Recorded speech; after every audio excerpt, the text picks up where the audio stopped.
Olá, estudantes da segunda série. Nesse vídeo, nós vamos falar um pouco sobre as regras do comparativo e do superlativo. Começando então pelo comparativo. Vale dizer que o comparativo ele é utilizado quando você, obviamente, compara uma coisa com a outra, sempre tendo essa relação. Ou seja, uma coisa possui uma característica que a outra não tem.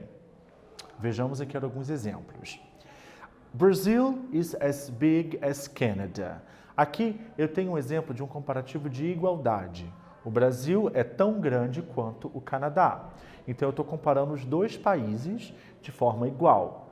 Quando você quiser dar um comparativo de igualdade, você precisa acrescentar o as, tão quanto, e o adjetivo ele vem no meio. As big as, tão grande quanto. Aqui eu tenho agora os exemplos para os comparativos de superioridade, tá? Nós vamos dividir os comparativos de superioridade em short adjectives, adjetivos curtos, e long adjectives, os adjetivos longos. Quando eu falo de adjetivo curto e adjetivo longo, é no tamanho da palavra mesmo.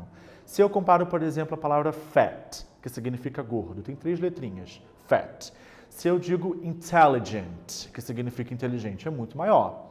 Então, as regras elas vão variar de acordo com o tamanho da palavra, tá bom? Então, vejam aqui, olha só. Soap operas are funnier than drama movies.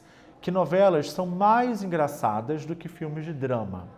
Fun, engraçado, é um adjetivo curto. Então, funnier, a gente acrescenta o ER ali e o than, que significa que, tá? Para os adjetivos longos, você não acrescenta nada de ER, não. Veja bem. Soap operas are more interesting than talk shows. Novelas são mais interessantes do que programas de entrevista. Então, interesting é um adjetivo comprido. Então, você acrescenta o more antes dele e o than depois. O than ele sempre entra depois, tá? Mas se for um adjetivo comprido, a gente coloca o more antes. E o ER lá no adjetivo curto, ok? E no comparativo de inferioridade, olha só. Cartoons are less boring than soap operas. Desenhos animados são menos chatos do que as novelas.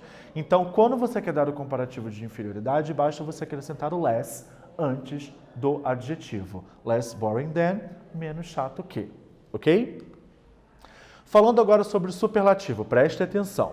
O superlativo ele é utilizado quando você compara uma coisa ou alguém com um geral. Ou seja, essa coisa ou alguém tem alguma característica, ou lhe falta alguma característica, que os outros têm ou não têm. Tá bom? Vejam aqui nos exemplos, olha só. Superioridade para adjetivos longos. Brazilian soap operas are the most interesting ones. Que as novelas brasileiras são as mais interessantes. Ou seja, de todas as novelas que podem ter mundo afora, as brasileiras são as mais interessantes, ou seja, tem essa característica que as outras não têm. Aqui, interesting é um adjetivo comprido, longo, né? Então, the most interesting. Sempre o the vai entrar, tá bom? E coloca o most na frente. Inferioridade. Mexican soap operas are the least interesting ones. As novelas mexicanas são as menos interessantes, todas são as menos interessantes. Quando você quiser dar o comparativo de inferioridade, você coloca the least e coloca ali o adjetivo logo depois. Então, the least interesting, o menos interessante. Agora, quando você tiver um adjetivo curto, por exemplo, soap opera is the coolest TV program. A novela é o programa de TV mais legal, ok? Então, aqui eu tenho um adjetivo cool, é um adjetivo curto. Sempre tem que ter o the antes, no superlativo, no comparativo, não tem o the não, tá bom? Antes do adjetivo ali. E aí você acrescenta est ao adjetivo para formar, então, o superlativo. Então, cool, legal. The coolest, o mais legal. Ok? Tudo bem, então? Deu para entender? Então, preste bastante atenção para não confundir o superlativo com o adjetivo e sempre levando em consideração essas regras que dizem respeito ao tamanho da palavra. Tá bom?